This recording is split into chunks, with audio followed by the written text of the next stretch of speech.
everybody, it's Sydney and Mandy from Bronco Off-Roadeo, and today we're going to show you how to climb a tough ledge in a Bronco.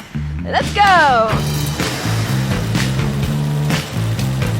Best to get out and examine the terrain. You can pick a line in a trail, but you don't want to go into the vegetation. And then we're just going to thread the needle right through the line we picked. Awesome. Let's do it. All right.